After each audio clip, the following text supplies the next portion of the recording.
আসসালামু আলাইকুম বন্ধুরা, সবাই আসসালামু লাইক আলাইকুম শেয়ার কমেন্ট বন্ধুরা। করবেন।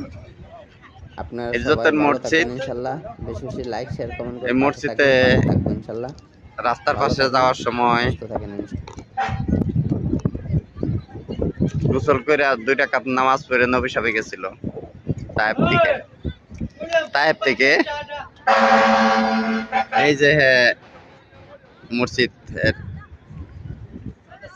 এই পোস্টার দেখেন আরবিতে বলে লেওয়া। মাশাআল্লাহ, সবাই একটু লাইক শেয়ার কমেন্ট করবেন ইনশাআল্লাহ। অনেক গাড়ি আসছে, দেখে জুম করে যদি দেখাই মাশাআল্লাহ অনেক। আপনারা সবাই পাশে থাকবেন ইনশাআল্লাহ। ভালো থাকবেন, সুস্থ থাকবেন। সালাম আলাইকুম। High high high high. আপনারা যদি পাশে থাকেন, এটি আলহামদুলিল্লাহ। ভালো থাকুন, আসসালামু আলাইকুম।